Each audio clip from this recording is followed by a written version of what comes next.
जय जय श्री राधे श्याम। कलयुग में बड़ी विडंबना है।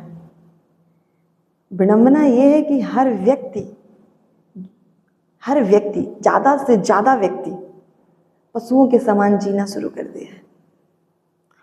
लेकिन अगर देखा जाए तो निर्दयता, राक्षसी प्रवृत्ति, ये सब असुरों का कार्य है।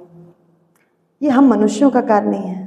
हम मनुष्य तो प्रेम, भाव, दया, सद्भावना से परिपूर्ण है। हमें ठाकुर जी ने हमारे मन में बड़े दया भर रखी है, करुणा भर रखी है। वो करुणा निधान है, तो हमको भी करुणा उन्होंने दिया है। क्यों? क्योंकि प्रभु दया के सागर हैं, दया सिंधु हैं। और जो दया के सागर हैं, दया सिंधु हैं, तो फिर उन्होंने कहते ना, ईश्वर अंश जीव अविनाशी, ईश्वर का ही तो अंश है हम सब। तो फिर हम सब क्यों पशुता के समान जीवित हैं? क्यों पशुओं के समान रह रहे हैं? कुछ व्यक्ति तो कुछ ज्यादा ही पशुओं के समान रहते हैं। ऐसे तो एक श्लोक आता है, साहित्य संगीत कला विहीना, साक्षात पशु पुक्ष विषाणहीना, तृणम न खादन नपि जीवमान, तद भाग्य ध्येयम परमम पशूनाम। साहित्य, संगीत, कला विहीना, जो साहित्य से, काव्य से, रस से, अलंकार से, छंद से, रसों से विहीन है। साहित्य, संगीत, जो संगीत से, गीत से, संगीत से, वाद्य से, नृत्य से, इन सब से हीन है। किसी भी प्रकार की कला से विहीन है। वो सद्भावना की कला हो, सेवा की कला हो, किसी भी प्रकार का जो भाव उत्पन्न होता है, जो सामाजिक, एक समाज में रहने योग्य व्यक्ति को बनाता है, यदि साहित्य, संगीत, कला विहीना, साहित्य से, संगीत से या फिर किसी भी प्रकार से इन कलाओं से यदि व्यक्ति विहीन है, तो कहते हैं साक्षात पशु पुक्ष विषाणहीना। साक्षात पशु, वो व्यक्ति मनुष्य है, दिखाई देता है कि वो मनुष्य के रूप में है। 2 आंखें हैं, 2 कान हैं, आपकी नासिका है, आपका मुखमंडल दिखाई देता है, 2 पैर हैं, जैसे आप चलते हैं, हाथ है, आप दिखते तो मनुष्य रूप में हैं। पर साहित्य से, संगीत से, कला से यदि आप विहीन हैं, तो आप साक्षात पशु हैं। और वो भी कौन से? बिना सींग और बिना पूंछ के। साहित्य, संगीत, कला विहीना, साक्षात पशु पुक्ष विषाणहीना। वो साक्षात पशु है, इस धरती पर बोझ ही है, समझ लीजिए। धरती माँ को उसका भार अत्यंत महसूस होता है। वो उनके भार से कंपित होती हैं, द्रवित होती हैं। इसीलिए हमारे जो पृथ्वी है, इस पर नदियों में ज्वार भाटाएं, समुद्र में ज्वार भाटाएं उत्पन्न होती हैं। भूस्खलन, भूकंप जैसी जो ये हमारे यहाँ आपातकालीन जो समस्याएं उत्पन्न होती हैं, ये उन्हीं का कारण है। इसीलिए ठाकुर जी ने कहा है, आप मनुष्य हैं, आप हमारे ही अंश हैं। ईश्वर अंश जीव अविनाशी। आप जो जीव हैं, ये अविनाशी है, ये शाश्वत है, ये नित्य है। आप इसको ना यूं ही व्यर्थ मत कीजिए। इसीलिए कहते हैं, जो व्यक्ति इस धरा पर, इस पृथ्वी पर, इस ध्रुव पर जन्म लिया है और साहित्य, संगीत, कला से विहीन है, वो साक्षात पशु है, बिना पूंछ, बिना सींग का। तृणम न खादन नपि जीवमाना। वो तृण नहीं खाता है। बस इतना ही समझ लीजिए कि वो तृण नहीं खाता है। वो घास फूस, तिनका, भूसा ये नहीं खाता है।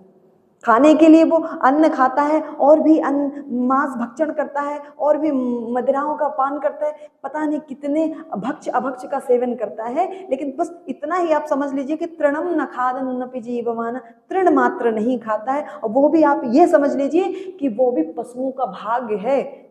जो ऐसा मनुष्य जो बिना सींग, बिना पूंछ का इस धरती पर विचरण कर रहा है, और वो पशुओं का भाग है जो तृण नहीं खाता, उनके लिए उसने छोड़ रखा है। इसमें पशु भी प्रसन्न होते हैं कि बड़ी बड़ी कृपा है, तुम हो तो मेरे जैसे ही, बिना सींग, बिना पूंछ के पशु ही हो, बस मेरा भाग है कि जो तुम मेरा भोजन तृण ग्रहण नहीं करते हो, छोड़ देते हो।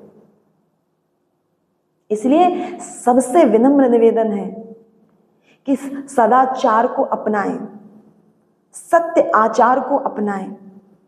जिसका सत्य का आचरण होगा ना, वो इन सब से किसी ना किसी कला से तो परिपूर्ण होगा ही। और किसी के पास तो कुछ कला है भी। साहित्य नहीं है तो क्या हुआ, संगीत नहीं है तो क्या हुआ, लेकिन अनेक कलाओं में कुछ कलाएं हैं, लेकिन उनके पास एक व्यसन है आलस्य का। उस आलस्य के कारण, उस प्रमाद के कारण उस कला को से भी वो विहीन हो जाते हैं, वंचित हो जाते हैं और अपना जीवन यूं ही व्यर्थ कर देते हैं और पतन की गर्त में चले जाते हैं। इसलिए ठाकुर जी का नाम स्मरण करो, हर वक्त सुबह उठकर जो जितना हो सके उतना ही करो। ठाकुर जी को, सूर्य नारायण को, हमारे यहाँ सूर्य को नारायण के रूप में देखा जाता है। सूर्य नारायण को एक लोटा जल ही आप अगर चढ़ाते हैं तो भी आपके मन में सुंदर भाव, सुंदर आचार, सुंदर विचार, सुंदर सद्भावना का प्रादुर्भाव होगा, प्राकट्य होगा। सबसे विनम्र निवेदन है, जो पशुओं की तरह जी रहे हैं, तृण नहीं खाते हैं, चलते फिरते पशु हैं, जो बिना सींग बिना पूंछ के जो पशु हैं, जो चल रहे हैं, उनसे विनम्र निवेदन है कि किसी ना किसी कला से वो परिपूर्ण हो जाए। उनके अंदर जो कला है उनसे बेहतर कोई नहीं जान सकता कि उनके भीतर कौन सी कला है। वो अपनी कला को पहचाने, साहित्य को पहचाने, काव्य को पहचाने, रस को पहचाने, गंध को पहचाने, स्पर्श को पहचाने। इस प्रकार से अनेकों कलाएं हैं। संगीत को पहचाने, नृत्य को पहचाने, अनेक सद्भावना का व्यवहार होता है, सद्भावना की जो कला होती है, सेवा की जो कला होती है, इन किसी भी कला से यदि वो पूर्ण है तभी वो मनुष्य कहलाने योग्य है, तभी वो मनुष्य कहलाने योग्य है। इसलिए आप इस धरती पर बोझ के समान नहीं, आप जैसे जैसे इस धरती पर कदम बढ़ाते चले तो धरती पर आपके चलने के बाद पीछे पीछे आपके कदमों का निशान बनता चला चले। आप ऐसा कर्म करें, ऐसा सत्कर्म करें, हर वक्त कर्म करें। एक बहुत अच्छे लेखक हुए हैं, उन्होंने हमेशा कहा है, कार्य करो, कार्य करो, कार्य करो, कार्य करो, और इतना कार्य करो जब तक कि आपको थकान न महसूस हो जाए।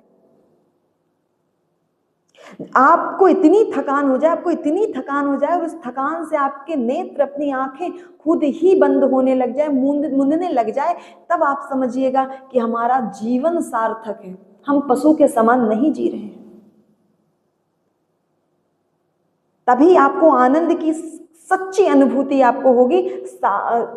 जो साहित्य से, संगीत से, कला से जो विहीन है, उनसे आप जो है निवृत्त होकर के आप सच में इस धरती पर रहने योग्य हो जाएंगे और मनुष्यों के समान हो जाएंगे। मानुषो दुर्लभो देहो, ये मनुष्य जीवन ना दुर्लभ है। देवता भी कह रहे हैं मानुषो दुर्लभो देहो, वो कह रहे हैं कि मनुष्य देह मिलना बहुत दुर्लभ है, बहुत दुर्लभ है। फिर आप क्यों साहित्य संगीत कला विहीना, साक्षात पशु पुच्छ विषाणहीना, इस प्रकार से चलते फिरते बिना पूंछ बिना सींग के पशु बन करके घूम रहे हैं। जाग जाओ, जाग जाओ। जय जय श्री राधेश्याम।